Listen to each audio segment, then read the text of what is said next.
My name is Abhishek. When I was 14, I ran from my home, fighting my family. A man from Saudi take me to Kerala. He teach me Islam. 2 years before, I accepted Islam. Now also I am accepting in Islam in front of all.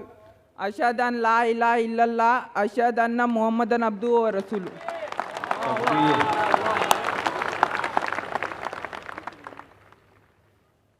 Your question, brother?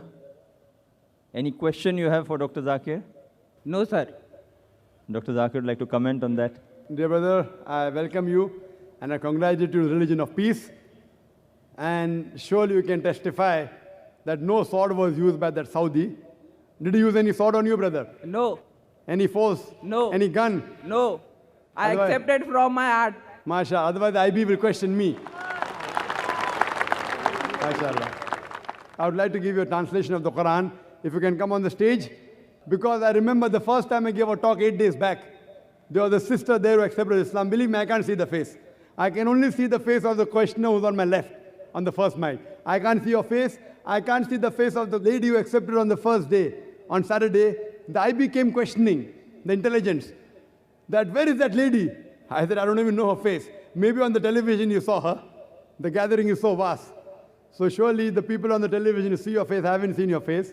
So you can testify to the people that there was no force used on you and no one can use force on you to accept Islam. If you like it with your heart, and this country of ours, this country, India, is one of the few countries in the world in whose constitution is mentioned that every citizen of India has the right to preach, practice, and propagate his religion. It is a democratic country, but I'm proud of this country that we have the right to preach, practice, and propagate religion. Forcing anyone to accept any religion is prohibited. It's not only prohibited in the Indian government law, it is prohibited even in Islam. You can't force anyone to accept the religion of Islam. You deliver the message. If he accepts, good. If he doesn't accept, also no problem. Because we can at least testify to Almighty God on the day of judgment that we delivered the message of peace to you. Thank you, brother, for accepting the religion of peace. Thank you very much. Yeah, any sister on the mic? Good evening, sir. I'm Dr. Pooja. I'm a physiotherapist. Sir, during your oration, you just said these lines. I would just like to repeat them. You said, every person who is an extremist Muslim, the problems of the humanity will be solved. I would just like to make a correction. I'm too young to correct you, sorry for that. But from the core of my heart, I believe this sentence would have been more authentic if we put it this way. Every person who is an extremist, the problems of the humanity will be solved. Maysoever he is a Muslim, a Hindu, a Christian, whosoever. Dr. Pooja has asked a very good question. And sister, if I'm wrong, I'm ready to accept the mistake. The question and answer is meant for that. If I say by mistake 2 plus 2 is equal to 5, you have a right to correct me. It's not 5, it's 4. I'm a human being. I'm not a human computer. I'm a human being. I can make mistakes. That's the reason we have open question and answer session. But coming to your comment, I said that if everyone would have an extremist Muslim, the problem would have solved. And you corrected me by saying that if we would have said that every human being would have been an extremist, the problem would have solved. Extremist in which way? An extremist. The way you said, Yes. extremist, the way you said, to be extremely kind, extremely lovable. Sister, if you heard my talk, I said an extremist Muslim is a person who is extremely kind, extremely merciful, extremely loving, extremely honest, extremely just. Otherwise, there can be an extremist robber who wants to rob. There can be an extremist rapist. So if I just say extremist, the problem will be solved. The rapist will be happy with me. They say I'm an extremist rapist, you know. So sister, if you translate the full into English, you'll understand more correctly. What I meant was that if every human being becomes an extremist Muslim means if every human being becomes an extremist, peaceful person submitting his will to God, then the problems of humanity will be solved. Now, because I use the Arabic word, it does not go down the throats of many people. I'm not talking about you, sister. No, no, no. I'm talking about the media. When I say Islam, Muslim, it doesn't go down the throat. So I would like to rephrase the question for the benefit of the non-Muslims. If every human being becomes an extremely peaceful person, submitting his will to Almighty God, the problems of humanity will be solved. Maysoever he is Muslim, Hindu, or Christian. Now, if you add maysoever is Hindu, Muslim, Christian, rapist, robber, then the formula doesn't work, sister. Because if you say maysoever he be a Muslim, if he submits his will to Almighty God, he has to be a Muslim. And if a Hindu submits to God, he is not Very acceptable good. by God. No, It's no, no. not like that. Yes, sister, wait, let me. You ask a second question, I give a second answer. No, sir. You are perfectly right. What is the definition of the word Hindu, sister? Hindu is a geographical definition, meaning those people living in the land of India. In that definition, I'm a Hindu, sister. I'm a Hindu Muslim by geographical definition. But this word Hindu was first used by the Arabs when they came to India. When I go to Saudi Arabia, they say Hindi hai, Hindi hai, Hindu. You know? So this Hindu actually is a geographical definition. But today, it is used as a misnomer to describe as a religion. According to Swami Vivekananda, he says that the followers should actually be called as Vedantist because they follow the Vedas. So Hindu is a misnomer. You ask any scholar. So if you say, can a Hindu be a Muslim? Geographical definition, I am a Hindu, I am living in India, I submit my will to God, I am a peaceful person. But everyone, but sister, even the Americans can be good. Even the English can be good. If I say everyone in the world should live in India, as it is, there is population. As it is, there are more than 1 billion people. I would like to reframe my question, Sister, sir. please let me complete the answer. You asked a question, I'm giving the answer. You asked a question, I'm giving the answer. We'll give you a second chance, no problem, sister. Surely. But at least let me clarify. Therefore, the words that you use, you should understand the meaning of the word. If every human being should live in India, then the Indian government will have a problem. As it is, they say, hum do, hamare do, ek ke baad abhi nahi, do ke baad kabhi nahi. They're talking about family planning. We too and our too. Hum do, hamare do, ek ke baad abhi nahi, do ke baad kabhi nahi. Means after one, let there be a gap. After two, you should not at all produce. Family planning, you can hear my answer in Quran Modern Science. So sister, therefore the words that you speak, if it's not in English, people sometimes have confusion. So if you're a Hindu, submitting a will to God, submitting and following the Vedas, if you see my talk, sister, on similarities between Islam and Hinduism, the Vedas say that you should believe in one God. If you follow the Vedas, it's mentioned in Upanishad, Chandogya Upanishad, chapter number 6, section number 2, verse number 1. It says that Ikkam Evidityam, God is only one without a second.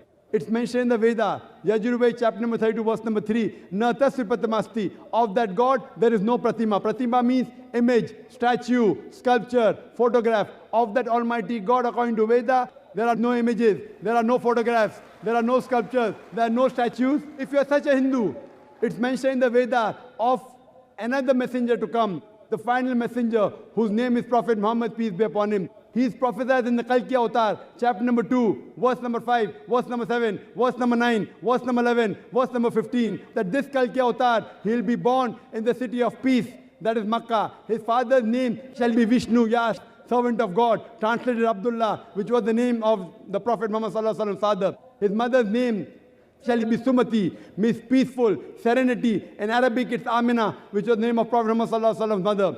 He will be born on 12th month of Madhav. We know he was born on 12th of Biawal. He'll have 4 companions. The first 4 Khulfa Rashidin. I can go on and on and on.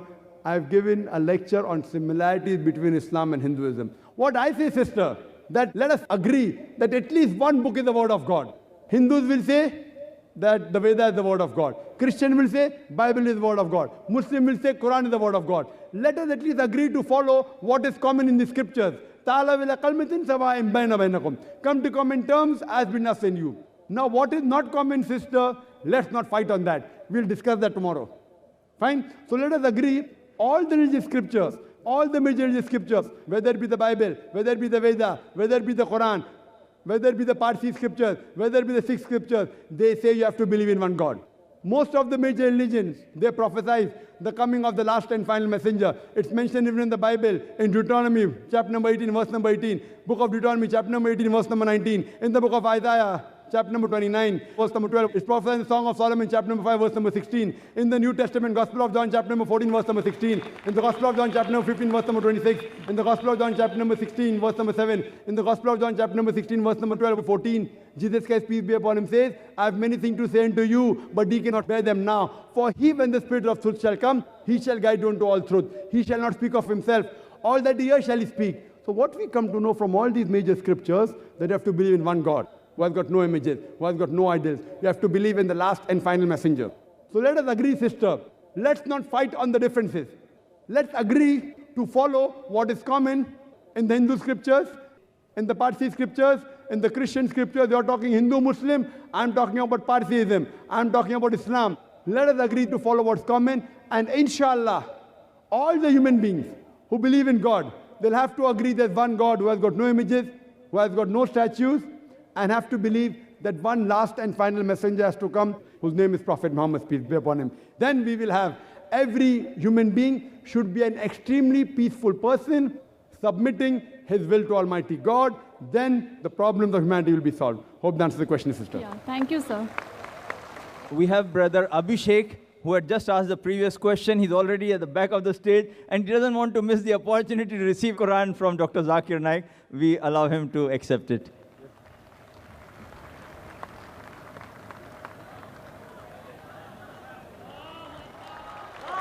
Takbir!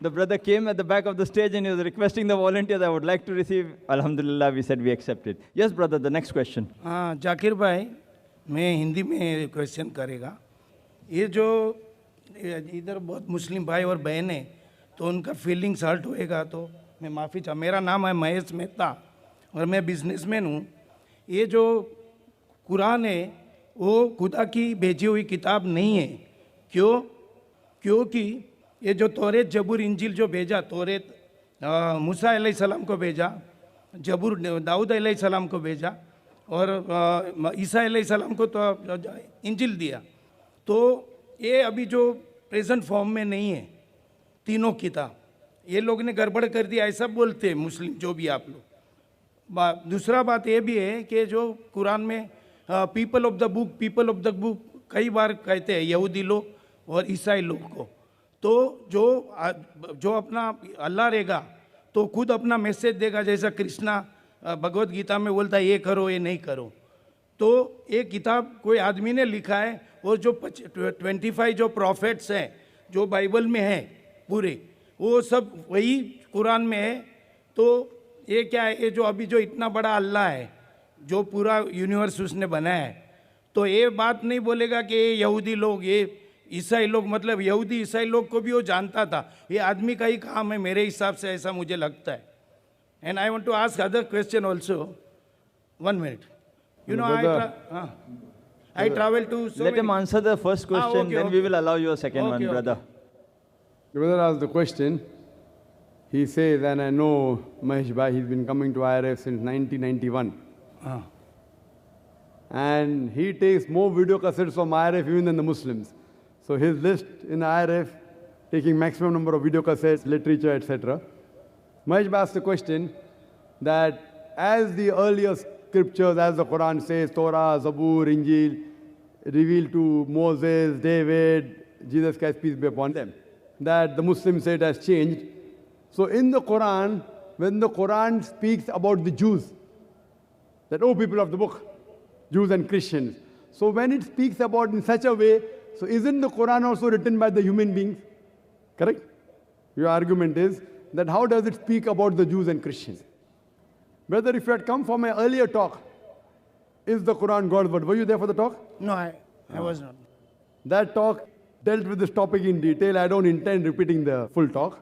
And it dealt in detail that how people allege Prophet Muhammad wrote it, being a human being, for what reason, for power, for gain, etc. I know 2 hours lecture, which I can't repeat. But coming to your main question, that because it says that, oh, people of the book, it's telling, so that means it indicates written by a human being.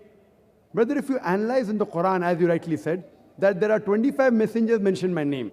And most of the messengers mentioned of Almighty God, they are Jewish. And if you see these names also mentioned in the Bible, about more than 1/3 of the Quran is addressed to the Jews. Why? Giving examples that Almighty God did favors to the people of Israel. Ya Bani Israel.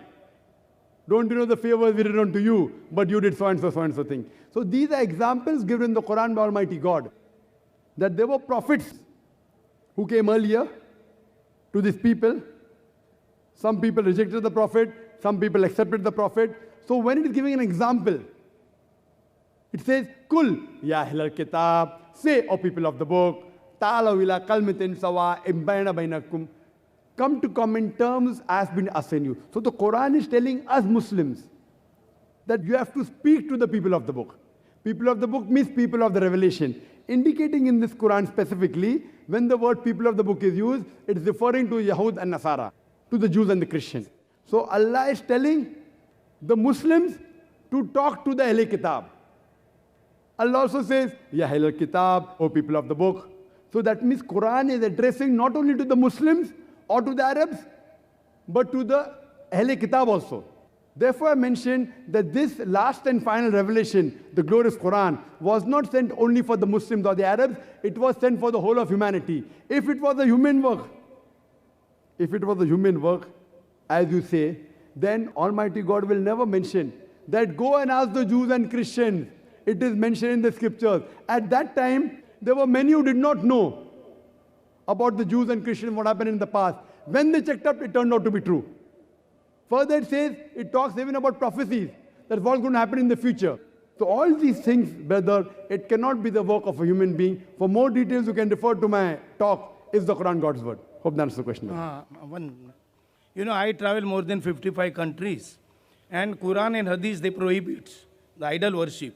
But you other religion, Christianity, Buddhism, and Chinese religion, Jainism, all other religion, they have idol worship. And Muslim, maybe they are 15 to 20% in this world, total, percentage-wise. And so, other people are wrong. Christian, 1 minute, any Anglican church or Russian Orthodox or Greek Orthodox or Catholic or Protestant, Chinese, they have the big statue of the God. So, all they are wrong? Brother asked a very good question. He's saying the Muslims are approximately 15-20%. Some say 25%. Whatever it is. You say 15%, 20%, I've got no problem. So he's telling that Christians, they do idol worship. Fine, I agree with you. He says that Buddhism create big statue. What do you think they're wrong? Brother, the majority doesn't win in Islam. In Islam, the truth prevails. The majority people a couple of 100 years ago said the world was flat. Majority. Do you know that? Majority of the people few 100 years back said the world is flat. Is the world flat, Brother Mahesh? No. So majority people can be wrong. In Islam, Allah says in the Quran, in Surah Isra, chapter number 17, verse number 81, وَقُلْ جَالْ حَقَّ وَزَاقَ الْبَاطِلِ إِنَّ الْبَاطِلَ كَانَ زَوْقًا. Say that truth has arrived and falsehood perish. For falsehood is by its nature bound to perish. Therefore, in Islam, majority never wins. If you go to America, in America, pornography is legalized. Do you believe in pornography? No, so many countries, European countries. No. Do you believe in pornography, Brother Mahesh? I don't believe. No, very good human being. I congratulate you. But the majority people in Western world believe in pornography. So will you believe in pornography? Will you see pornography? Very good. Good boy. See, you are close to the truth. So majority never wins. As far as you say, in Christianity, idol worship is there. In Christianity, idol worship is not there. Christians do idol worship. Like some Muslims do wrong things.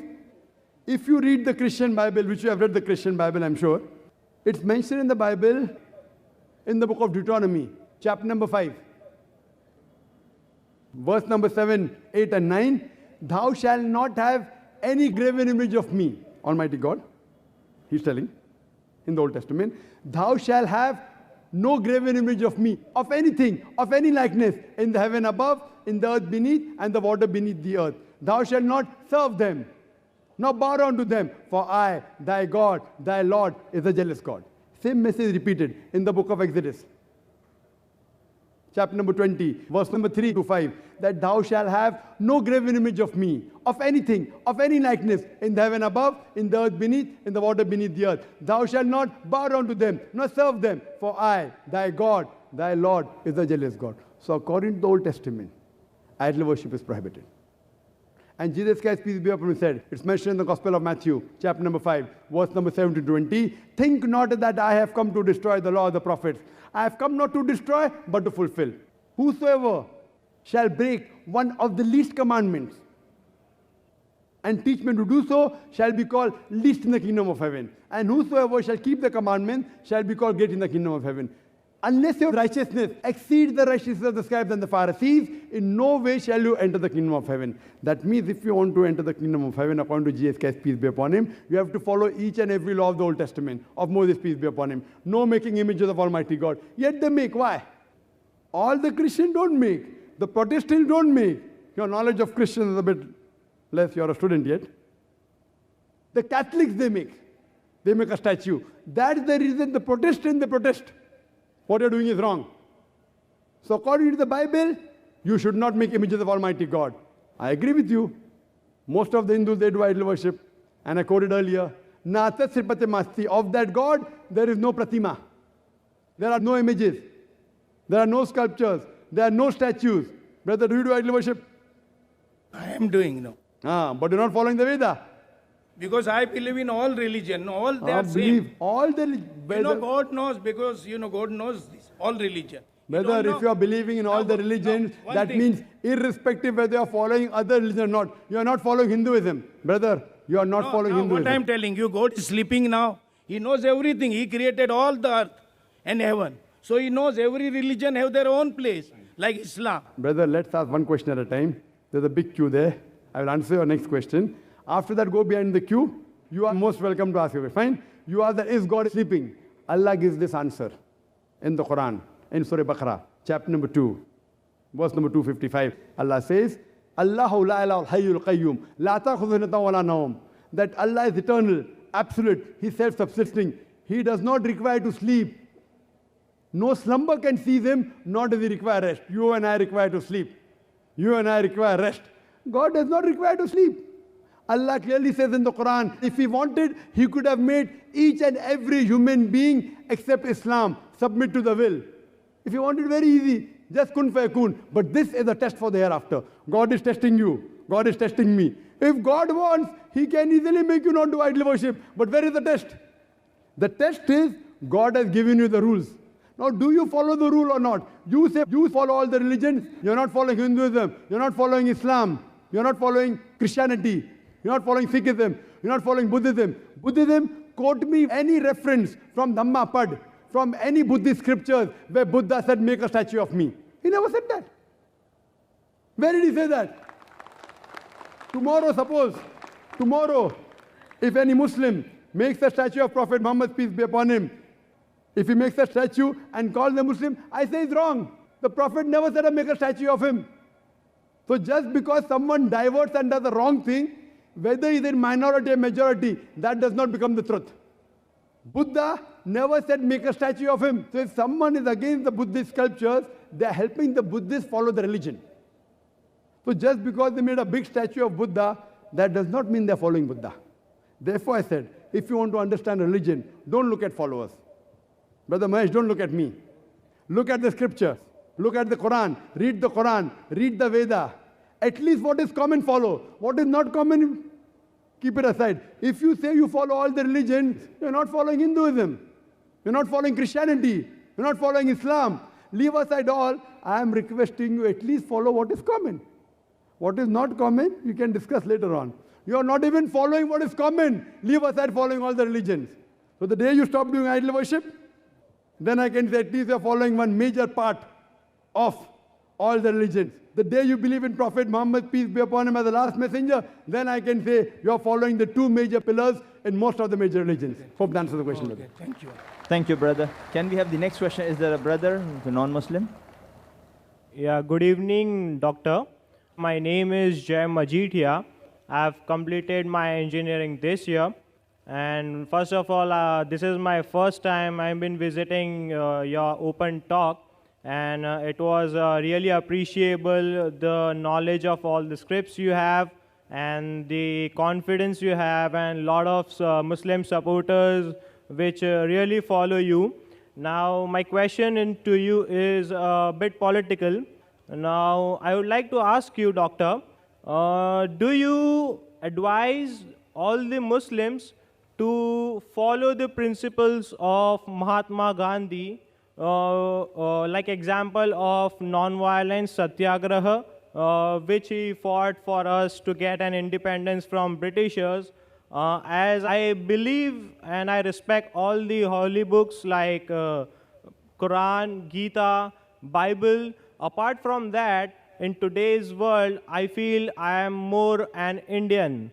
So, would you advise Muslims to follow principles of Mahatma Gandhi like non-violence, satyagraha, or any of the principles of Mahatma Gandhi? Brother asked the question that do I suggest the Muslims to follow the principles of Mahatma Gandhi, then he changed it to any principle of Mahatma Gandhi, that is non-violence and satyagraha. Whichever... Sorry to interrupt, Doctor. Or any of the principles of Mahatma Gandhi. I got a question. Starting you said the principles, meaning all the principles, then you said any principle, I'll give answer to both. All those principles of Mahatma Gandhi, which match with the Quran, which match with our Creator, match with the saying of Prophet Muhammad Sallallahu Alaihi Wasallam, I've got no objection telling the Muslims follow it wholesale. For example, the Satyagraha movement of Mahatma Gandhi, non-violence, the Prophet did the same. Not that he copied from Mahatma Gandhi, it is Mahatma Gandhi who copied from the Prophet, which I'll come to it later on. If you see the Makki age of the Prophet, the first approximate 13 years that he spent in Makkah, he told the followers, no violence.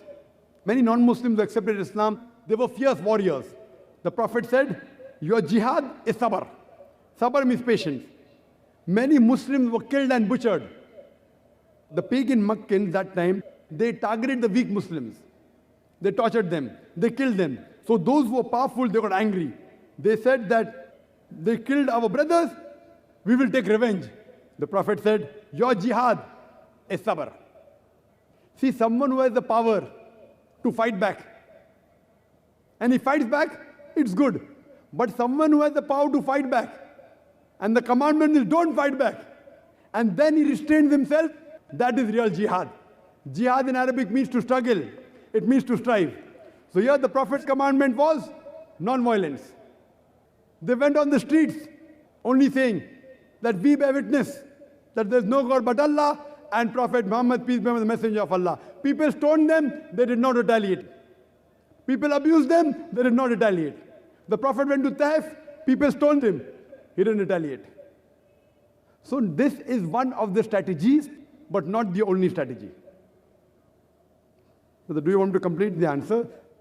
No, sir. After Dr. Zakir completes the question, we'll allow you to ask. You have to have some patience, brother. Okay, sir. You have asked a question, I have to give the reply. So this part of Mahatma Gandhi, of non-violence, depending on situation. But now if you tell the Indian government, the person is robbing, non-violence, don't arrest him. The person is raping, non-violence, don't arrest him. The Indian government will agree. Every country has a police force. This force is meant to let peace prevail in that country. So sometimes they use force against the criminal to let peace prevail. You can't tell the government, can't tell the police commissioner of Bombay that, see, Mahatma Gandhi said non-violence, so if a person is robbing, let him rob, only do shiksha, but don't rob. Suppose they come and rape your sister, he'll say, okay, don't rape, non-violence. So non-violence is the best. In Islam, there is something like zulm. Zulm, in Arabic, the best translation of zulm can be oppression. And a person who does oppression is called as a zalim person. And who is more zalim than a person who can stop the oppression and does not stop the oppression? The Prophet Muhammad said in the hadith of Sahih Muslim that if you see an evil, you stop it with your hand. If you cannot stop it with the hand, then stop it with the tongue. If you cannot stop it with the tongue, then curse in your heart. And if you curse in your heart, you are the lowest level of mu'min, you are the lowest level of Muslim. Suppose you see a rape taking place. Mahatma Gandhi said, oh, don't rape, don't rape. The best is if you have the power to stop, stop it with your hand. She may not be your sister. She may not be your mother. If you see someone raping, if you can stop it with your hand, you stop it with your hand. If you cannot, if you are weak, if you don't have the power, at least say, oh, bhai sahab, rape mat karo, balatkar mat karo. Dear brother, don't rape, at least with your tongue. If you think, if I say with my tongue also he'll kill me, at least curse in your heart. So depending upon the situation, the strategy keeps on changing. When Prophet went to Medina, there he was peaceful. He did Sulh Hudaybiyah. He signed a contract between the pagan, the unbeliever, and Muslim. They broke the contract. When they come for war, then the Almighty God said, when they come for war, don't get scared, fight. Kill them. So depending upon the situation, and according to the people, historians, Michael H. Hart, he wrote a book of the 100 most influential people in human history. Number 1, he gave to Prophet Muhammad, peace be upon him. But I'm not mentioning him for that. Among the important misses was Mahatma Gandhi. Michael H. Hart, a famous historian, after mentioning the 100 most influential people in history, he mentioned the important misses. And in that, he mentioned Mahatma Gandhi. And he says, the Satyagraha movement of Mahatma Gandhi, which was one of the important movements, which let the Britishers go back. But what he said, even if this movement wasn't there, yet India would have got independence. According to the famous historian, Michael H. Hart. So what we realize, that depending upon the situation, we have to use the strategy. You can't say always non-violence. Sometimes violence will have to be used to let peace prevail. Like how you have police in every country, in every state. So anyone who goes beyond the limits, who rapes, who robs, who harms other people, that time, as a last resort, like the country says the police can use force, similarly Islam says, as a last resort, as a last alternative, sometimes force can be used to let peace prevail. Hope that answers the question. If you have any other question, you're most welcome, brother. No, sir, I'm convinced with it, and thanks for the That's answer. the reason I said, don't interrupt me. Alhamdulillah. It's my profession. I'm in the field. If I give the complete answer, people are convinced. I start the answer, people want to object. When you are putting your hand up, your mind is going on the question, you aren't paying attention on my answer. So when you listen with an open mind, inshallah, I will answer your question. If not, inshallah, I will give you a second opportunity. Okay, and I would also like to advise all the Muslim people over here. You have a great scholar like Dr. Naik, so please follow Muslims 100%, as there are some doubts like people do not follow it 100%.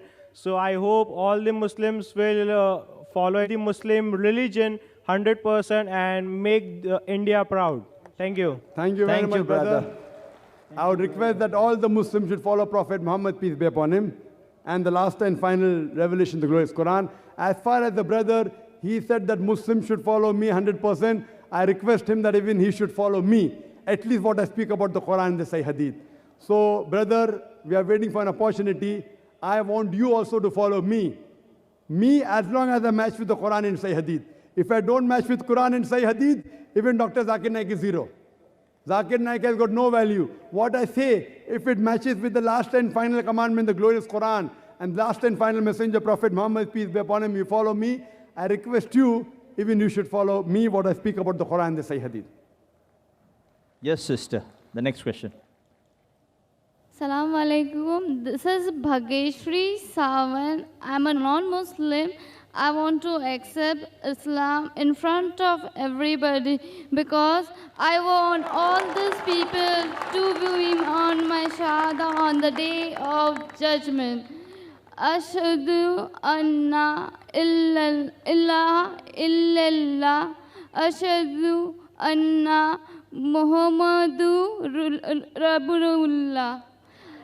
Rasulullah. MashaAllah, sister. I think Dr. Zakir can pronounce it properly and she can feel repeat. If I say it, and you can pronounce it. You can say Ashhadu Allah ilaha Ashhadu anna ilaha illallah illallah wa ashhadu anna wa ashhadu anna Muhammadan Muhammadan abduhu wa rasuluhu. Rasulullah. I bear witness I bear witness that there is no God but Allah, there is no God but Allah, and Prophet Muhammad, and Prophet Muhammad, peace be upon him, peace be upon him, is the servant and messenger of Almighty God. is the servant and messenger of Almighty God. Welcome to the religion of peace, sister. Takbir. Thank you. Takbir. We find that in this 10-day conference that we have, this 10-day conference, there are many people who accepted Islam, and many questions were asked to several of the speakers, and they were convinced that this is the only solution for humanity, and we appreciate that, sister. And I pray to Allah subhanahu wa ta'ala to grant you Jannah, peace in this world and the next world, inshallah. Any questions, most sister? You're most welcome to ask. This non-Muslim sister, she does not want to disclose her identity. Welcome. Without disclosing her identity, she can ask a question. She is a student of MBA. She asks, why is Allah referred to Allah? Why not any other name? The sister asked the question that why is Allah referred to as Allah and why not other names?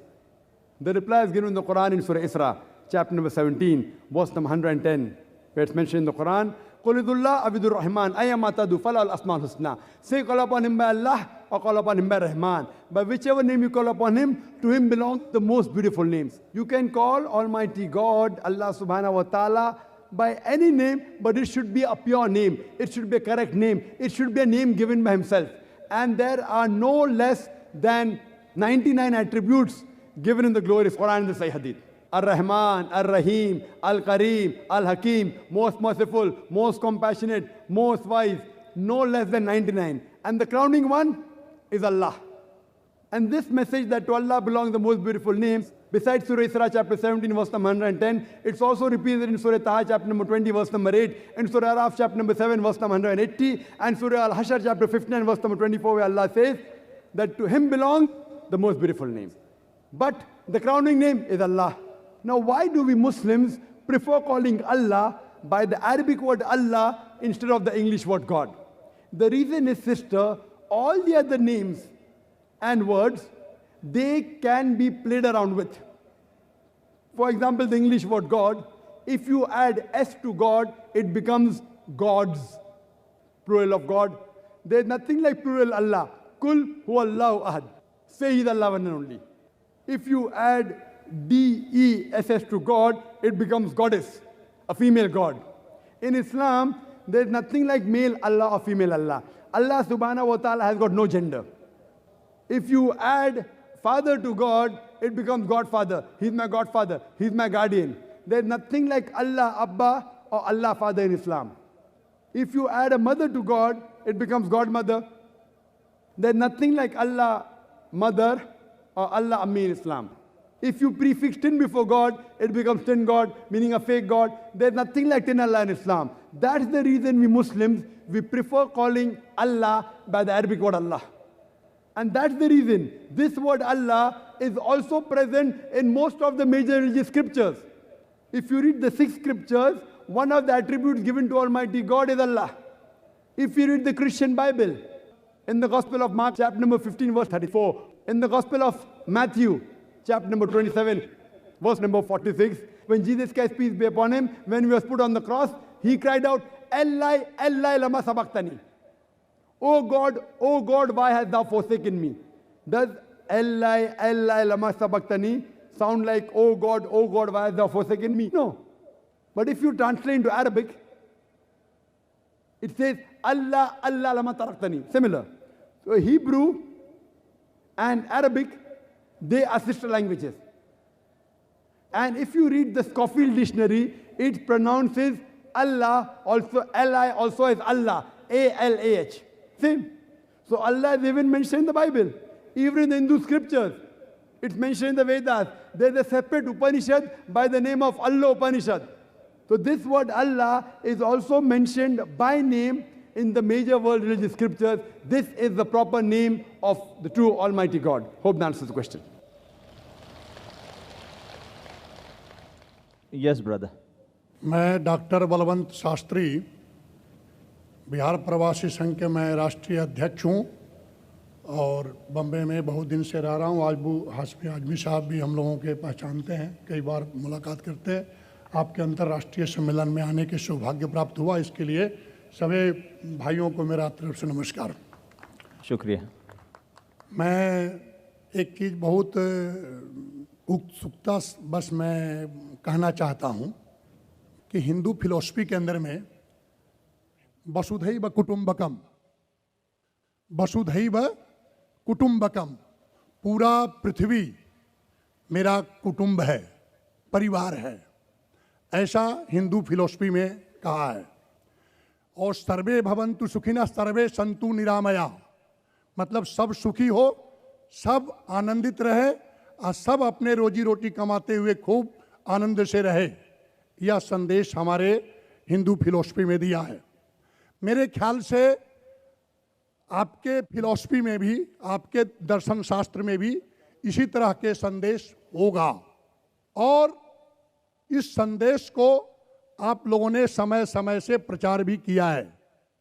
लेकिन एक आश्चर्य के साथ में और उत्सुकता बस मैं आपको इंगित करके कहना चाहता हूं कि या तो आप लोगों ने कुरान के सही माने को सही तरीका से विश्व लेवल में रखे नहीं, या कुरान के संदेश को यदि आप रखे तो समझने वाला कितना समझा।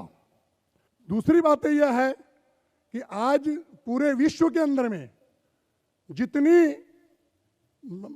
प्रतिष्ठा की नज़र से कुरान और इस्लाम को जो पहले देखा जाता था, कुछ वर्षों से उसमें कमी आई है। जैसे कट्टरपंथी, चरमपंथी, आतंकवाद, और कहीं ना कहीं तो मैं क्या समझूं, या आपके प्रस्ताव रखने में गलती हुई है, या कुरान के सही संदेश पहुंचाया नहीं गया, या हम इस संदेश में पड़े हुए हैं कि जो इतना बड़ा कुरान जो भाईचारा के संदेश फैला रहा है, चारों तरफ शांति का पैगाम देना चाहता है, वह आज विश्व लेवल में और उसकी छवि क्या है। धन्यवाद।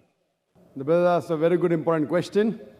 He has said that in Hindu philosophy we believe that the full world, the whole humanity is like a family. And everyone should live happily in this family, earn money, live happily, enjoy life. That was his question. Is it similar in Islam? And he says, surely in Islam it will be somewhat similar. And then he comes to his question and asks that this Quran, it should reach the full world. Is there a mistake in the Muslims explaining the Quran? Or is there a mistake in the people understanding it? That today we find Muslims are being labeled as terrorists, as fundamentalists, as extremists. So what is the real problem? As far as the first question, I do agree with him that Hinduism does say that the whole world is a family. We should live happily, earn, enjoy. Islam says somewhat similar except for the ending.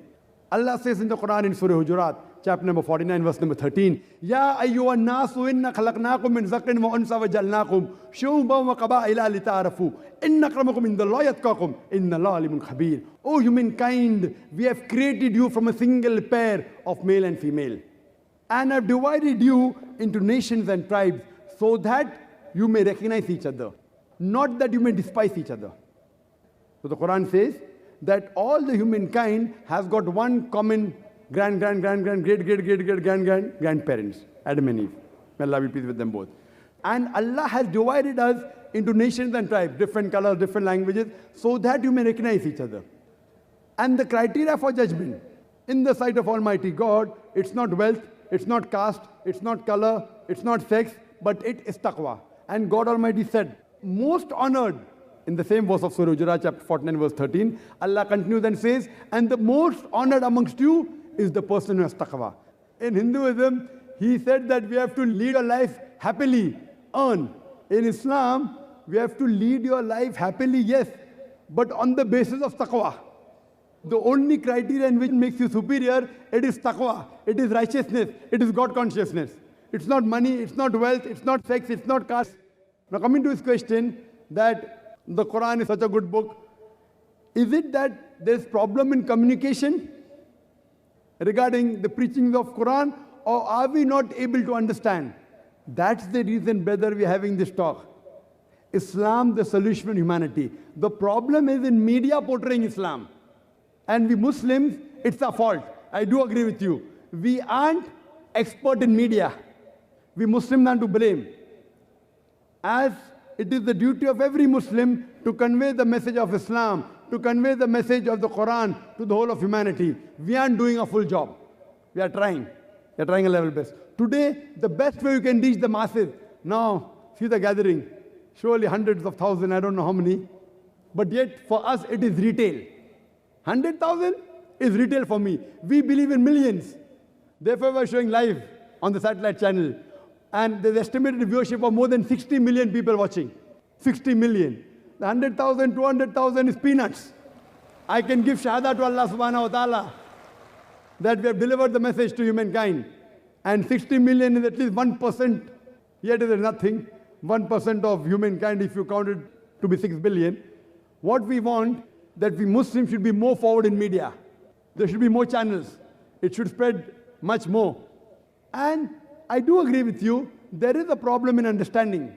That's the reason, as you mentioned, that we are being labeled as extremists, as fundamentalists, as terrorists. And my talk was based on that how should you reply when a person says that you're a fundamentalist, you're a terrorist, you're extremist. So hopefully, inshallah, you'll get the translation after this lecture. Hopefully. Hope that answers the question, brother. Sir, my name is Gil Roy from Bombay. I'm a businessman. And thank you for the opportunity to speak here. I really enjoyed today, my first time. Now, many Muslim countries do not permit conversion out of Islam.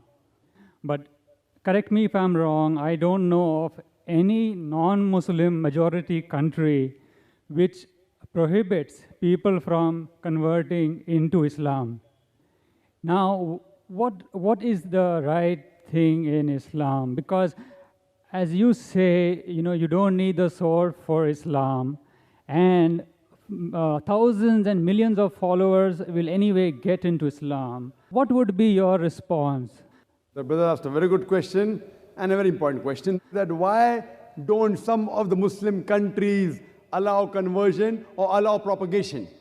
They don't allow the propagation to take place, they don't allow conversion from anyone to convert Muslim to a non-Muslim. Basic question, whether it be anyone. Brother, as far as the propagation is concerned, there are countries, for example, Saudi Arabia, which does not allow propagation. The only country which I know very well, which does not allow propagation, it is Saudi Arabia. And the reason is that suppose, brother, you want to start a school. If you want to start a school, you are taking an interview of a maths teacher. So when you take the interview of the maths teacher, you ask the question, 2 plus 2 is equal to how much? So one maths teacher says, 2 plus 2 is equal to 3. The second maths teacher says, 2 plus 2 is equal to 4. The third maths teacher says, 2 plus 2 is equal to 5. Now many people say, what's the problem? Let them preach any religion. Whoever wants to accept, let them accept. I will ask you a question. Will you allow a maths teacher in your school to teach 2 plus 2 is equal to 3? Will you select the maths teacher who says 2 plus 2 is equal to 5? You'll say, no, I know maths. I'm definite about it. In maths, 2 plus 2 is equal to 4 and nothing else. So as far as religion is concerned, Saudi Arabia is very confirmed. It agrees with the verse of the Quran in Surah Imran, chapter 3, verse number 19. Inna Dina Indallah Islam. The only religion acceptable in the sight of Almighty God is peace acquired by submitting will to Almighty God. They will not allow anyone else to preach anything wrong. But in science and technology, they say to the Americans, ahlan wa sahlan. You're most welcome. They get people from England. They get people from India. No problem. In science and technology, they're not number one. So in science and technology, they have people coming from America, from England, from Singapore, from Philippines, from India, from all over the world. But as far as deen is concerned, they are cocksure. They're 100% sure this is right. Same as you are cocksure that 2 plus 2 is equal to 4, you will not allow any wrong teachings. Same way, I agree with that. I'm a student of comparative religion, brother. There's no religious scripture on the face of the earth besides the Quran, which says that this is the only true religion. You read the scriptures of the Hindus, you read the scripture of the Christians, the Bible. Nowhere does the Bible say that Christianity is right. The word Christianity doesn't exist in the Bible. Do you know that? The word Christianity doesn't exist in the Bible. The word Hindu doesn't exist in the Vedas. Do you know that? Nowhere does the Vedas say that this is the only right religion. Nowhere does the Bible say that this is the only right religion. So Quran is the only religious scripture on the face of the earth where Almighty God says emphatically, Inna Deena Indallah al-Islam. The only religion acceptable in the sight of Almighty God is Islam. So as far as preaching, propagating and religion is concerned, I'm sure that if you know what is confirmed, they will not allow anyone else to preach something which is wrong. This India, it's a secular country. It's not a Hindu country. It's in the constitution of the people, for the people, by the people. I'm an Indian. Geographically, I'm a Hindu because I'm an Indian. But practicing Muslim. I'm a practicing Muslim. It's my birthright in this country to preach, propagate, and practice this religion. That is what is in the constitution. So you have to change your constitution. Thank you, brother. Can we have the next question from the sister side? सलाम अलैकुम जाकिर भाई, मेरा नाम नीलम शिरके है, मैं Hindu family की हूँ। मैंने आपका लेक्चर आज़ाद मैदान में similarity of Hindu and Muslim सुना था और उस दिन से मैं इस्लाम पसंद करती हूँ। आज सबके सामने मैं इस्लाम कबूल कर रही हूँ। ला इलाहा इल्लल्लाह मुहम्मदुर रसूलुल्लाह, आमीन। Marshall congratulated sister. Just for the benefit of those who don't understand Hindi, the sister said that she had heard my lecture the first time a few years back in Azad Maidan in Bombay on the topic similarities between Islam and Hinduism. And since that day, she has been appreciating Islam, and today she has accepted Islam as a lifestyle, and we welcome you to the religion of peace. So we pray to Allah subhanahu wa ta'ala that may Allah accept, and inshallah you get Jannah, get the best of this world and the Akhirah. Thank you, sister. Any question? Yeah. I was Sandhya. Now I'm Zara Bilal Khan. I converted to Islam. I want to check one thing that you were saying, like there is no murti and something like that. But there is one place in Kerala, it is like there is one statue which is coming from the rock and it is growing. Then why is it so? Sister, that's a question, nothing like Murti I said, but she knows of a place in Kerala in which there is a statue in the mountain or the rock, she's saying. It is growing. How it is growing? The question. That means there's something in the statue. Sister, do you know even mountains grow? Do you know that? Yeah. Yeah, so if you know, that's how the statue can grow. That does not mean it has got life in it. No, it's coming from like inside the rock. There is nothing statue on the rock. It is coming from inside the rock. So that's from telling you, sisters, coming from inside the rock, even the mountain can grow, sister. How does it grow? You know, in geology we study that it can keep on growing, and there are many such examples. For example, we know that a few years back, there was a Ganesh statue which was drinking milk. It's a simple scientific phenomenon of osmosis. It's a simple phenomenon of osmosis that if you have a jug with a sprout and you put on the milk, it will automatically rise. It's osmosis. That doesn't mean that the statue is drinking milk, and that's how the many TV channels are exposed. So what we have to realize, sister, that these are inanimate objects. As the Veda clearly mentions, in Yajurved, chapter number 32, verse number 3, Na tasya pratima asti. Of that God, there is no pratima, there is no image, there is no statue, there is no sculpture, there is no photograph. Hope that answers the question, sister. But one thing, then how is the shape coming from the inside? There is one shape which is coming outside. Sister, you know shape? As far as shape is concerned, a human being can give shape by chiseling, automatically, naturally it can come. There's no problem. There are so many statements mentioning that there are trees which are mentioning Om, or some trees mentioning La ilaha illallah. See, all these things don't carry weight at all. We are talking about truth, sister. And there are many mountains which look like human faces. Haven't you seen? So it is by nature, if it resembles something, that doesn't mean it's a miracle. You have to follow the Hindu scriptures and the Quran and the Bible, which say Almighty God has got no images. The stone can look like a man, can look like an image, can look like a statue. That doesn't mean it is God, sister. Thank you. And many of these stones and images and idols, if it falls, it breaks. When it cannot help itself, how will it help you and me, sister? Hope that answers the Definitely. question. Thank you. Thank you, sister. Yes, brother, the next question. Good evening, sir. My name is Subhash Kamble. I am lecturer from Chemistry Department, Thana College. In the beginning of your lecture, you said that Quran talks about giving peace to humanity. My question is that if it is talking about peace, then why so many young men from various countries are falling to the prey of terrorism in the name of jihad?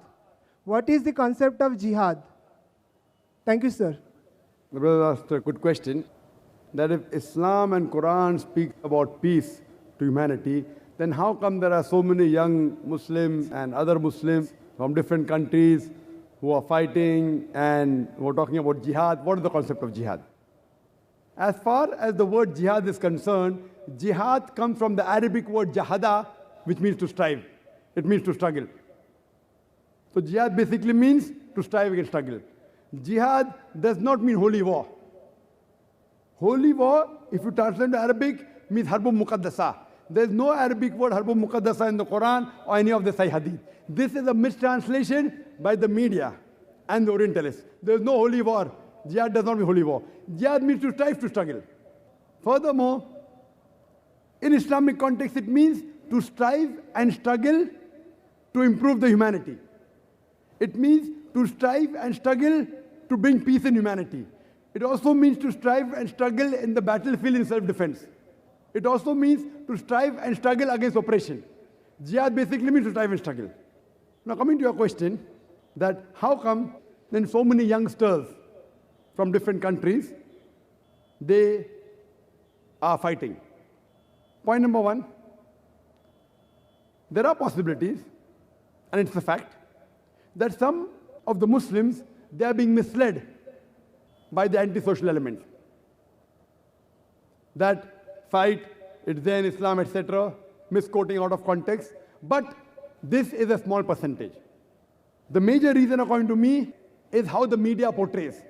Like in India, we very often read in the newspapers that the Muslim terrorist in Kashmir, killing so many people. Headlines. Regularly you read. I was called to Kashmir the first time in 2003. And I was thinking, should I go or not? Should I go or not? So much of chaos. First time in Kashmir, the government gave permission after 14 years to hold a public lecture. And the gathering was somewhat big, 100,000 people. In polo grounds, in the city of Srinagar. And when I went there were guards, with guns and all around me. And I was expecting, but there wasn't much problem. Next day I went to Assam. I landed on the airport. There were 4 guards with guns, machine guns. What is this? There is killing in Assam. Killing in Assam? Where it takes place? And there, if I did not have the guards, I wouldn't be here to give the talk.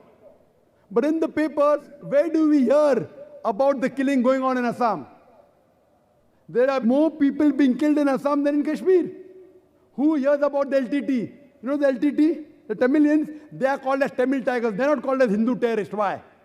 If Kashmiri Muslims do it, they are called as Muslim terrorists. If the Hindus in Assam do it, it's a local problem. If the LTT does it, local problem. In India, you ask anyone who has the knowledge of law and order, he will tell you the maximum killing is done by the Maoists. How many times do we read in the newspaper? If we read in the newspaper, in news brief, okay, so many people killed in Assam. News brief. Muslims do it, headlines. Why? There are black sheep in every community. Then one person came and told me, you should understand, this is a problem of land. Assam is not a problem of land. It is the Kashmir which is the problem of land. Both the countries are fighting and the poor Kashmiris are being harassed. Neither here, neither there. If you go to Afghanistan, that's the problem of land. The Americans have come there and you call them terrorists. See what's happening in Palestine. The Jews were kicked out by Hitler, kicked out from Germany. The Palestinians, the Arab cousins, they said, Ahlan wa sahlan, you are most welcome in our house. Now imagine, suppose a traveler is homeless, without a roof, you allow him to come to your house. After a few days, he kicks you out, and at the doorstep, you are saying, he has taken my house, give my house back. They call you a terrorist. What terrorist? So you realize this is the media. It is media. What we realize, what's happening in Bosnia? The Muslims, correct. I do agree with you. The Muslims are coming in the picture, but they are being harassed. Where is humanity? What have we done for the people of Palestine? For the people of Iraq? Weapons of mass destruction. I'm not in favor of Saddam Hussein. I don't consider him a good Muslim. But there were problems when Saddam was ruling. After the Americans came, the problems are multiplied. Correct? So what are you talking about weapons of mass destruction? So what we realize, brother, it is the media. The Muslims are being harassed. They are the sufferers, and you call them terrorists. So that's the reason, but there are black sheep in the community also. But the black sheep are a minority. It's a minority. The major thing is the media. You know, IRA, Irish Republican Army in UK. It is a fight between the Catholics and the Protestants.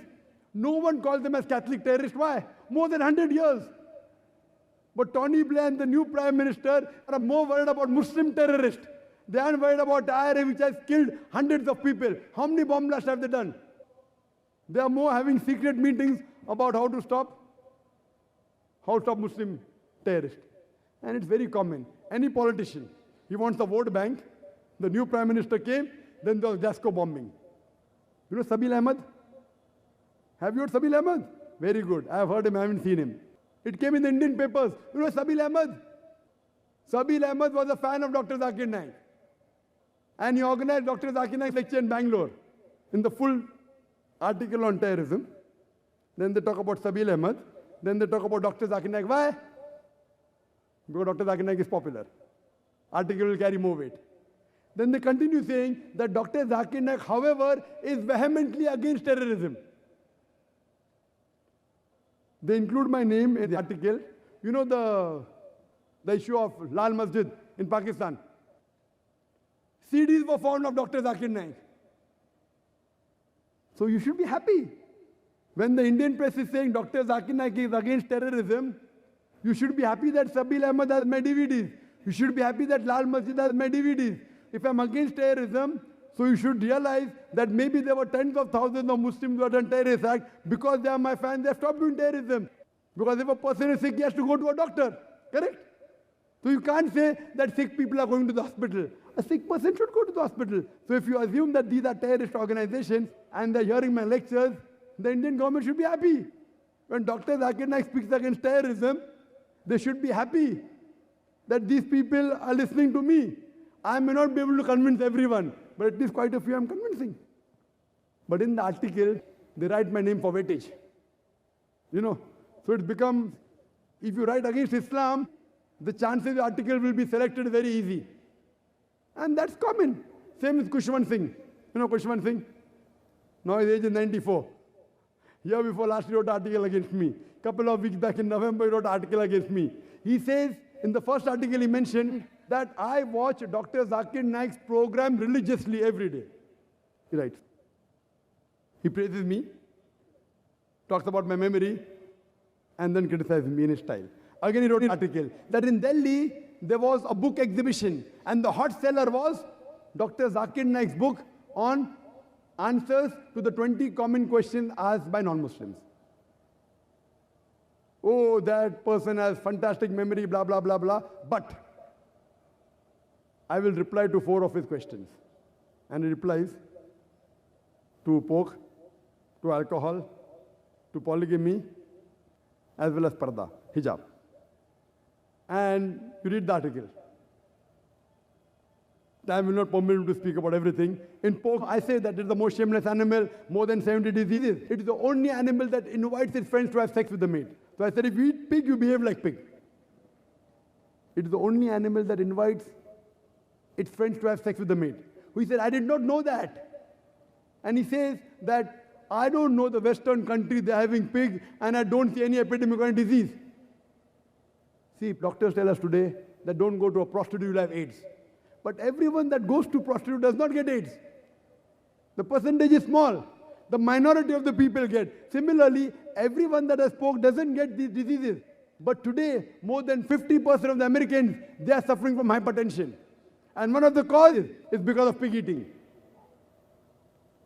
He talks about alcoholism. Dr. Zakir Naik says, because of alcohol, you have so many diseases. So he says, Quran is not against alcohol, it's against getting intoxicated. Now he's trying to interpret the Quran. This is the media. And he says, I am of the age of 94 years old. I am drinking every day in my life. I have never got intoxicated. I have never got sick. And I have never hurt any individual. Now all these three things, age of 94, has never got intoxicated. I know so many common friends who tell me that they have seen him intoxicated so many times. Never seen a doctor. Maybe he forgot, age of 94. He has never hurt anyone. He has hurt me. So what we realize that when you write articles against Islam, against people who are famous, you get good readership. You get good viewership. So similarly, you realize that today that the image that we have of Muslims that are terrorists, some may be fighting for the freedom of the country. Imagine if I tell you that the British government said Bhagat Singh was a terrorist. Was Bhagat Singh a terrorist? Was he or not? Yes, sir. Was Bhagat Singh a terrorist or not? His act was like terrorist. But was he a terrorist according to you? According to me also, he was not a terrorist. But just because the British government says that Bhagat Singh is a terrorist, that doesn't mean I have to agree with the British government. What we have to realize, this is major, the ploy of the media. That's the reason this talk was based on that, so that we can spread peace. Hope that answers the question. Thank you, sir. Yes, brother. Pranam Guru. My name is Advait Vilas Kakade. I am from Nayar Hospital. I am a medical student. My question is, we are actually very fortunate to get this human form of life. This is very, very rare, which comes from millions and millions years. So, in what respect we should utilize that human form of life? Or what is the most sublime aim in our life? Or what is the real goal of human form of life? The brother said that he is a medical student from Nayar Hospital. I have to mention that even I passed from Nayar Hospital, same hospital. I passed from the same medical college, Nayar Hospital. I passed in 1991, approximately 16 years back. The brother asked the question that we get this human life. How should we utilize this human life? Allah says in the Quran, in Surah Dariyat, chapter number 51, verse number 56, وَمَا خَلَقْتُ الْجِنَّ وَالْإِنسَ إِلَّا لِيَعْبُدُونَ, that we have created the men and the jinn not but to worship him. Worship him means obeying him. So the best we can do with this human life is to obey the commandments of Almighty God and let peace prevail in this world and the hereafter. The creator of the human beings, he will be the best person to give this answer. It's mentioned in Surah Mulk, chapter number 67, verse number 2. الَّذِي خَلَقَ الْمَوْتَ وَالْحَيَاةَ. It's Allah who has created death and life to test which of you is good indeed.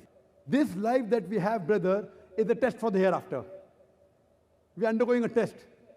And if we follow the commandments of our Creator and lead life according to what He has said, and let peace prevail by submitting our will to the Creator, we'll be successful in this world as well as the hereafter. Hope that answers the question.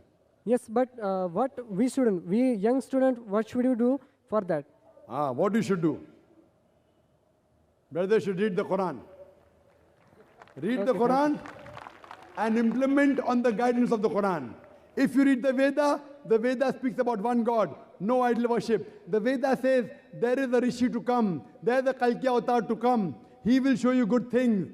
That Kalki Avatar is Prophet Muhammad Sallallahu Alaihi Wasallam. This Quran is the last and final revelation of Almighty God to the last and final messenger, Prophet Muhammad, peace be upon him. Read this message, accept it, so that there is peace in this world as well as in the Akhirah. Hope that answers the question, brother. Thank you very much, sir.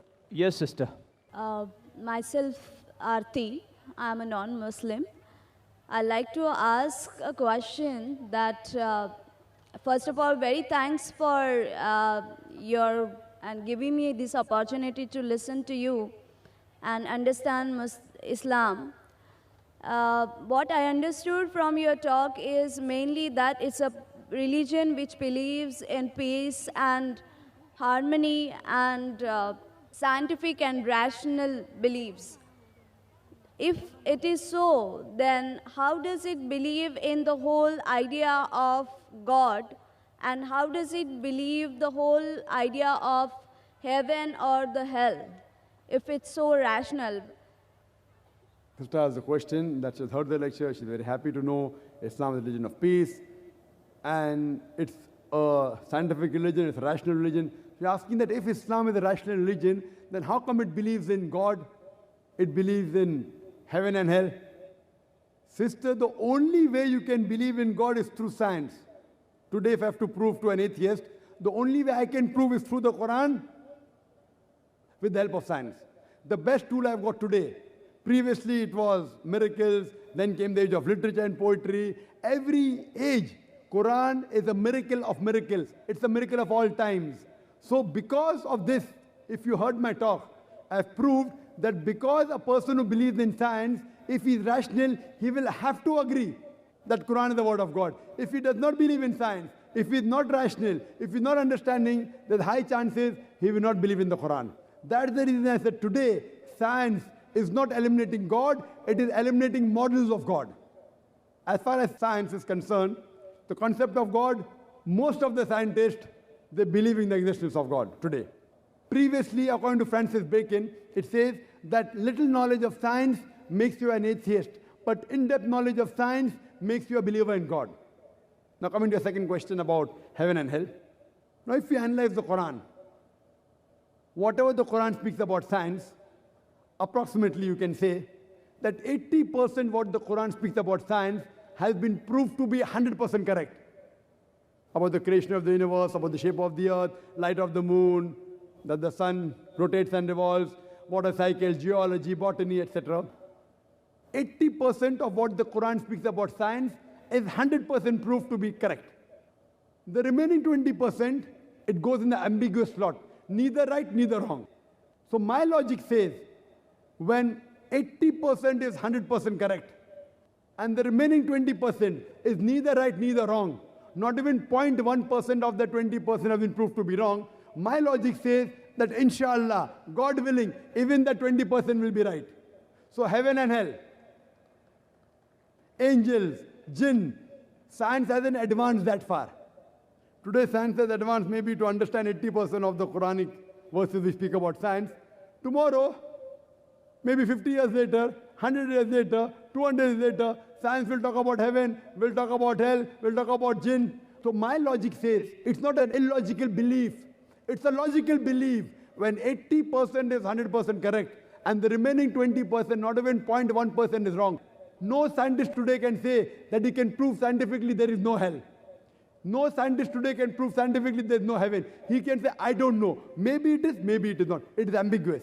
So my logic says when 20% is ambiguous, neither right, neither wrong, when 80%, 100% correct, I being a scientific person, I being a rational person, I say that inshallah, God willing, even that 20% will be correct. That's the reason I believe in hell, I believe in heaven, and I also believe in the angels and the jinn. Hope that answers the question. I still have some clarification. I need some clarification. Anything connected with the same question? Yes, yeah. Actually, you said that science also follows or believes in God, or also Islam do that. Then what is the exact explanation that it has given? For God or for heaven or hell? Sister, did you hear my full talk? Yeah. Did you hear my talk which I gave earlier last week? Is the Quran God's word? No, sir. Fine. This is my first talk. So in this talk, I spent 15 minutes trying to repeat in a nutshell what I spoke in 2 hours. What I request you, you take my video cassette recording, is the Quran God's word? And I've proved there that Quran is God's word, and also proved to an atheist the existence of Almighty God, which I did today in a nutshell, but in a fast way. So, I've proved that God has to exist. If God did not exist, who wrote this Quran? Who wrote this Quran 1400 years ago? Talking about... My question is also, then who wrote this Quran? Who wrote it? The Creator wrote it.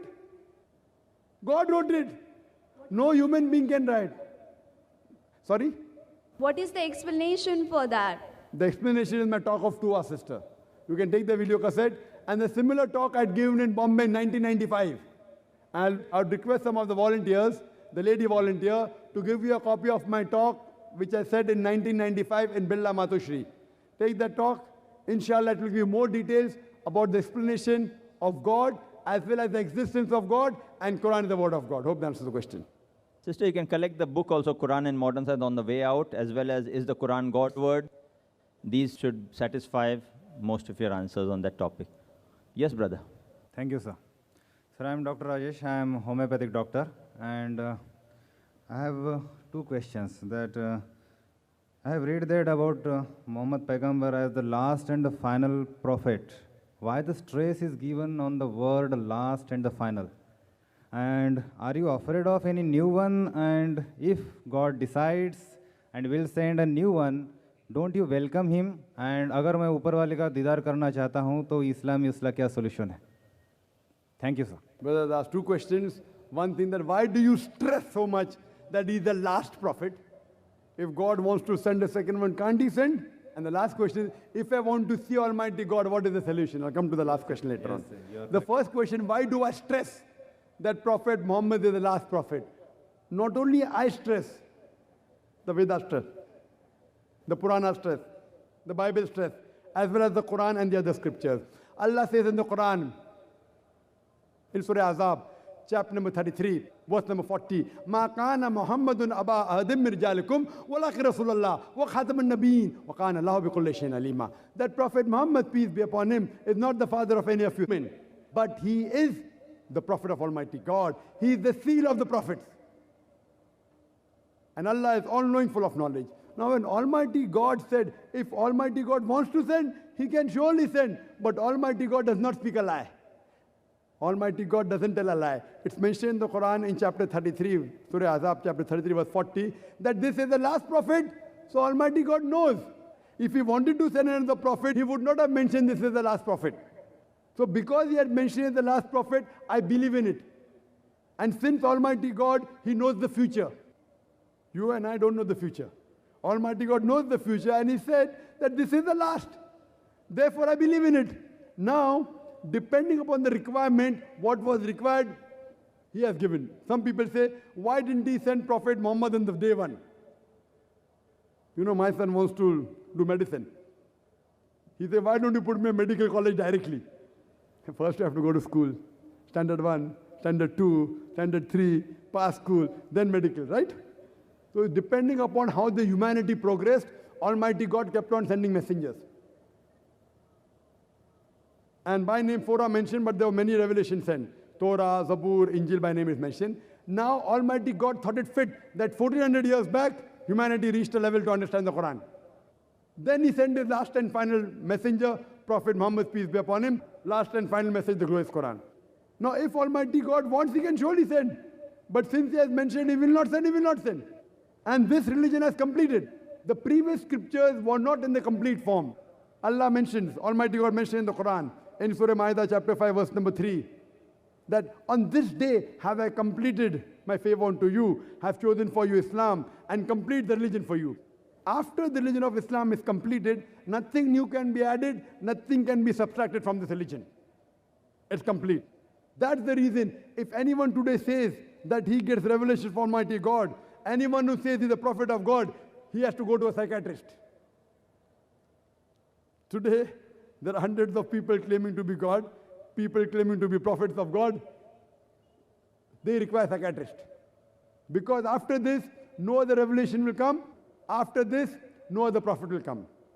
Regarding the second part of the question, what can you do if you want to see God? Anyone, if you tell what should I do? I'll tell you what should do. In this world, you cannot see God. That was Moses, peace be upon him, it's mentioned in the Quran. He wanted to see God. So Almighty God said, look at the mountain. I will show a glimpse of me to the mountain. So what happened to the mountain? By looking what happened to the mountain, Prophet Moses fainted. So in this world you cannot see, but you can see in the next world. If you go to Jannah, you will have everything, food, everything you'll have.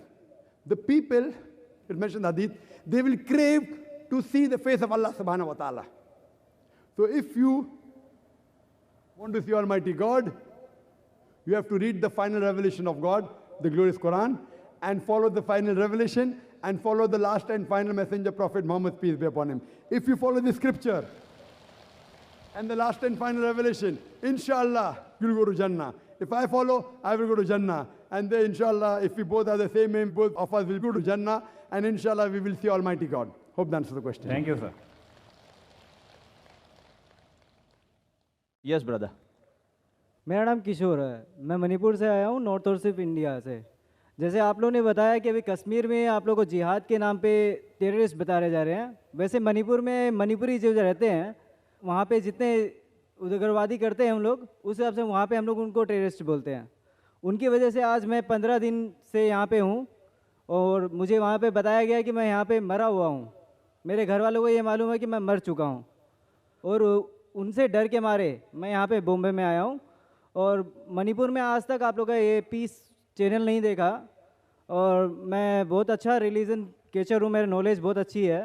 मैं गुरुद्वारा गया हुआ हूँ, church गया हूँ, Bible पढ़ी हुई है, सब जगह गया हूँ, लेकिन आज तक मुझे ये नहीं मालूम चला कि मुसलमान ही लोग जो दाढ़ी रखते हैं और इस्लाम में क्या लिखा हुआ है वो हिंदी में आज तक नहीं मिली और ना इंग्लिश में मिली मुझे मणिपुर में। और मैं ये चाहता हूँ कि अगर मणिपुर में या फिर कहीं पे भी नॉर्थ ईस्ट जोन में अगर आप लोग ये भेजें तो बहुत अच्छा रहेगा। और मुझे एक इंग्लिश या फिर हिंदी में अगर यहाँ पे मिले तो मैं खरीदने के लिए तैयार हूँ। The brother asked a question that like people are fighting in Kashmir and they're doing jihad, similarly in Manipur the people are fighting and he had to leave the city and come here, and because of the terrorist he's 15 days here, he's happy to learn about Islam. He wants to know that why isn't Peace Channel in Manipur? Yeah. And he wants to know that why do Muslims keep a beard? There are two basic questions. Brother, in Kashmir, as I mentioned, I can't say everyone is doing jihad. They are struggling, they are striving. Wait, sir. You are thinking me as the wrong. I says you are at the right. I perfectly understood your question, brother. Okay. I never said that you are wrong. And your question is also very good, brother.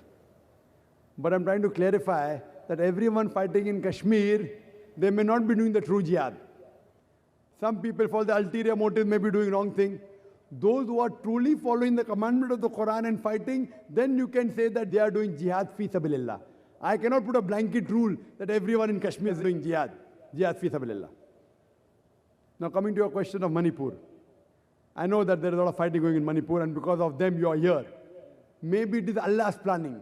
Almighty God has planned that because of fighting you are here, leave us at peace in this world, maybe you'll get peace in the hereafter also, correct? Now you have heard such a good lecture about peace. This world, peace is a temporary peace, which you should strive. But the best peace is the peace in the hereafter. Now coming to your question, why do Muslims keep a beard and why Peace Channel is not seen in Manipur? As far as the Peace Channel is not seen in Manipur, you can easily take the frequency. If you put a dish, maybe the cable operators may not be putting it, but if you put a dish which costs just a few thousand rupees and face it in the direction of 68 degrees east towards Intelsat 10, inshallah you'll get the Peace Channel.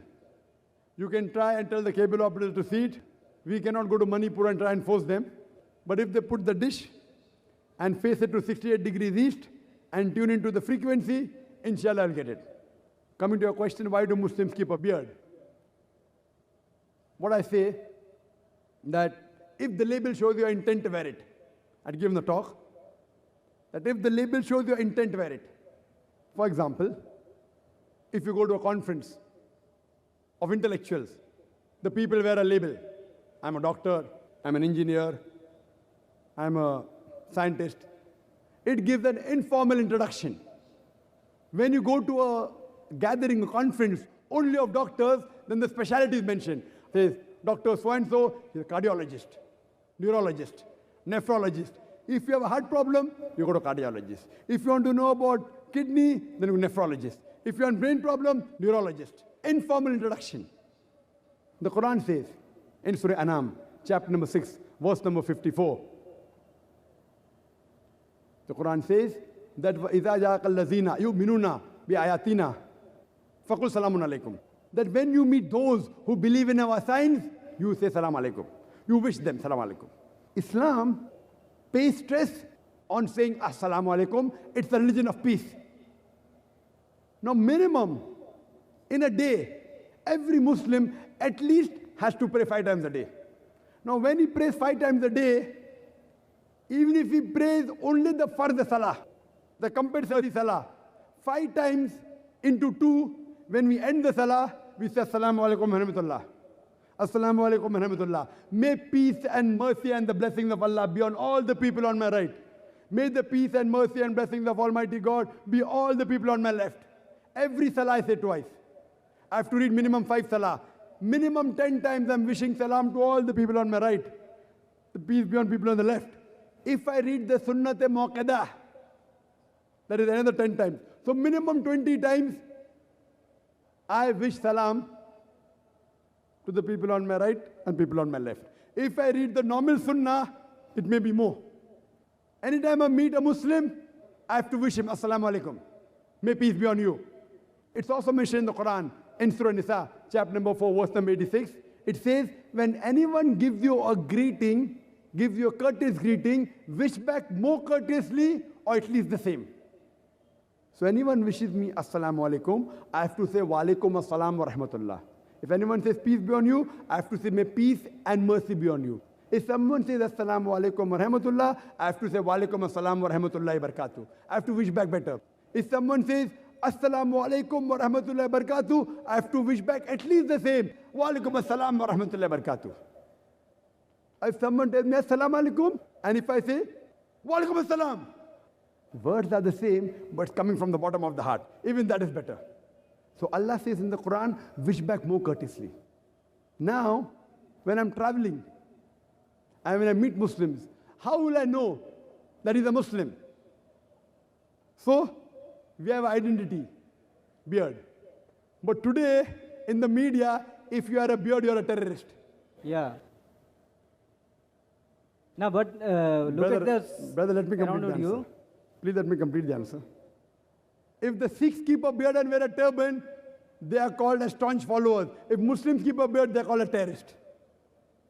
If the Christian nuns, they cover their head, they are called as religious. If Muslim women are covered, they are called as subjugated. Media.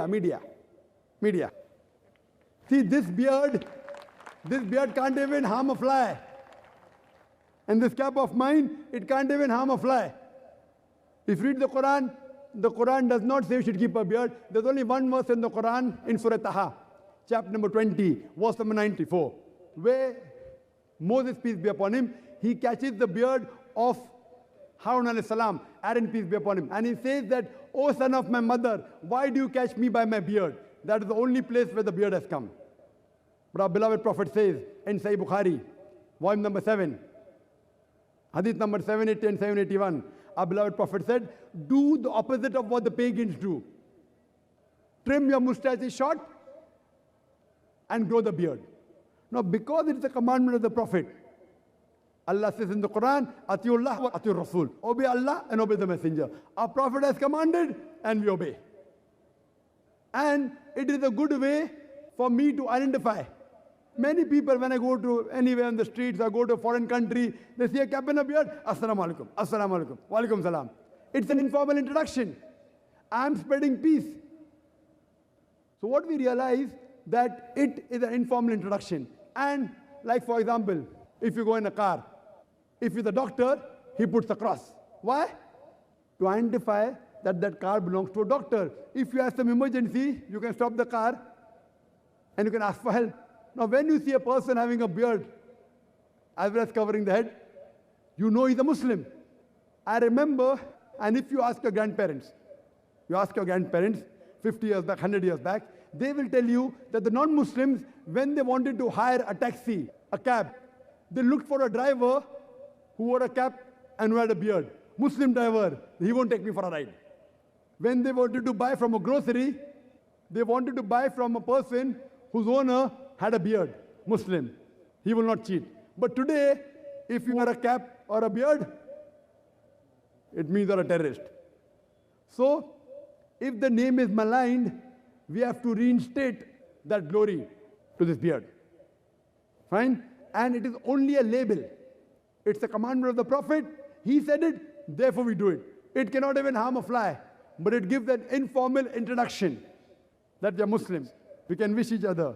And if you have any problem, if you require help, it's the duty of Muslims to help the neighbor. You stop a man with a beard and a cap, inshallah he'll help you. Hope that answers the question. Thank you.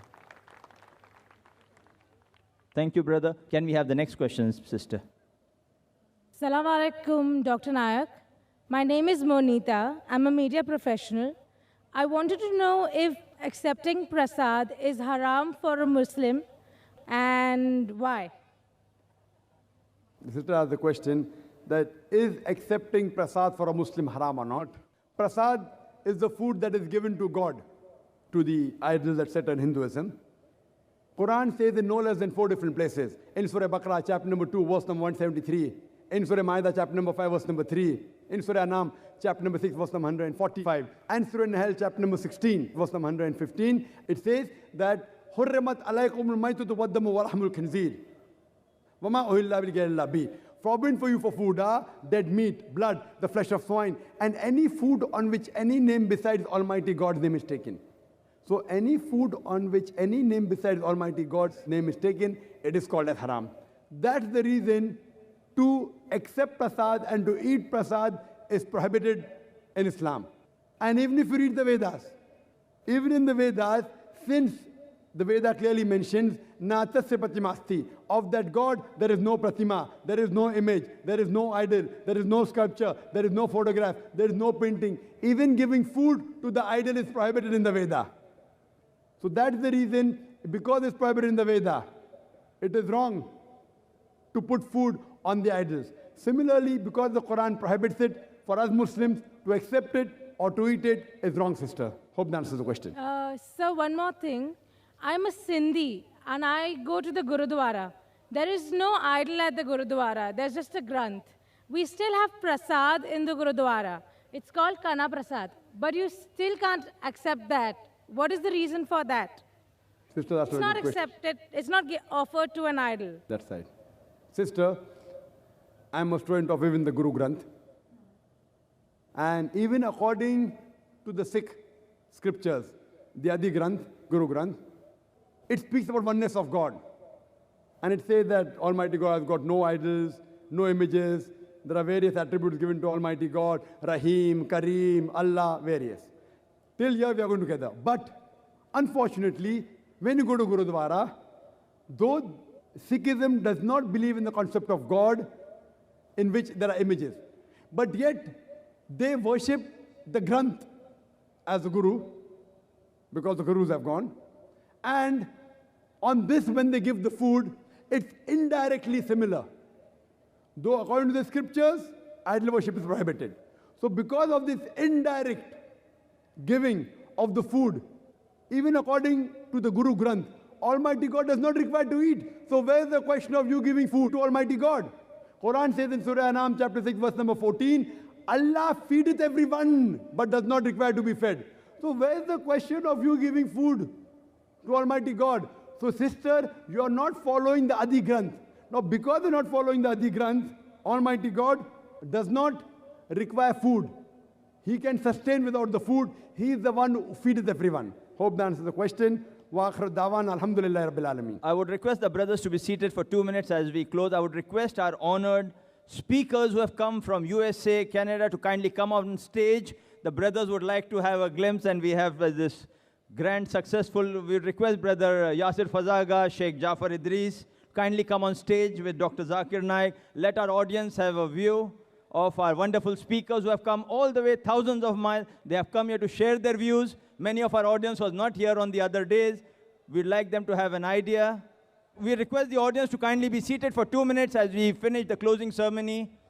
And I request Brother Dr. Bilal Phillips, Brother Yasir Fazaga, Dr. Jafar Idris from Sudan, Dr. Othman Siddiqui Arkari from Saudi Arabia, Qari Sherzad, and Dr. Mamdu Muhammad to kindly come on stage. Brothers and sisters, kindly give them a good farewell from Mumbai.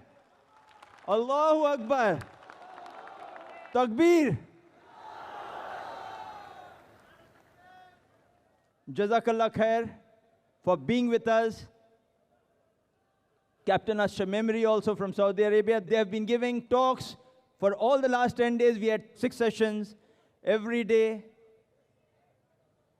And it was a wonderful time having them. We all have, the audience as well as the speakers have, I'm sure, appreciated, enjoyed the sessions. And on a whole, the conference focus of creating a better awareness and understanding of Islam and its message of peace and help remove misconceptions about Islam has been served. MashaAllah. Allahu Akbar. I would request Dr. Zakir just thank them in a half a minute. On the microphone, our wonderful speakers who have come all the way from USA, UK, and other countries. Some of our speakers, of course, have already left. Brother Anwar Ibrahim, Abdul Rahim Green from UK, Salim Al-Amri from UAE, Dr. Ahmad Saifuddin and others, and of course the former Imam of the Masjid Al-Nabawi, Medina, and others have already left. Those who are here are present here. Dr. Zakir, to give his final words. Firstly, I'd like to thank Allah subhanahu wa ta'ala for making this 10-day Islamic International Conference to be a grand success. And it's only because of Allah's help that this was possible. And secondly, I would like to thank our learned scholars and speakers. MashaAllah, have come from different parts of the world, from different countries, from USA, from UK, from Saudi Arabia, from UAE, from Malaysia, and various different countries. Without them, this event would not have been possible. And though they're very busy, MashaAllah, most of them stayed for 10 days. And I thank them for their efforts. And inshallah, Allah will bless them. And inshallah, pray to Allah subhanahu wa ta'ala to grant them Jannah. And last but not the least, I would like to thank all the audiences. That's Brother All the Yusuf people, Estes also mashallah. from USA. From Texas. From Texas, USA. We have other speakers, some in the TV studios. And I would like to thank the people of Bombay and the people of India who have come from different parts of Bombay to give us a patient hearing and to accept the message of peace. Thank you. Wa akhir da'wan, alhamdulillah rabbil alameen. Yes, Brother Dr. Bilal Philip would like to have a word. Assalamu alaikum wa rahmatullahi wa barakatuh. I'd just like to thank you all on behalf of all of the speakers who have come. We have been welcomed here in Bombay, in India. We've had a very good time here. And we thank you all for your support and benefit, your useful questions. And we ask Allah to bless you all and to guide those of you who haven't found their way to Islam as yet. And we ask Allah to bring peace to this land and to the world through Islam. Assalamu alaikum wa rahmatullahi wa barakatuh. Jazakallah khair, brothers. We request our audience to kindly, as the speakers move down, give them a hearty with a takbir, Allahu Akbar, as they move into the pavilions. And may I would that just is like to Captain say- Al-Shamimri, an ex-pilot with the Air Force and also with the Saudi Arabian Airlines. Yes. I would like just to say one word to the brothers. May Allah reward them all, beginning of Dr. Zakir Naik and the unknown soldiers, the people who are behind the screen, who have done a lot of good effort and duties all these 10 days. May Allah reward you. If we don't know you, Allah knows you. Allah will reward you, inshallah ta'ala. We thank you all. Assalamu alaikum wa rahmatullahi wa barakatuh. One word. Peace. Assalamu alaikum, y'all. Thank you, brothers. We thank Allah subhanahu wa ta'ala for making this program And possible. lastly, and we request you. Lastly, I would like to personally thank that, as many are aware, that we have got more than 2,000 volunteers, 1,000 from Bombay, 1,000 from different cities of India, and they stayed here for about 12 to 15 days. That come a couple of days earlier. This event would not have been possible if it was not for their effort. So we thank them also. And may Allah subhanahu wa ta'ala give them ajr, as well as all the other technical staff and the staff of the organization. We thank you all, as well as the supporters. Wa akhir da'wan, alhamdulillah rabbil alameen.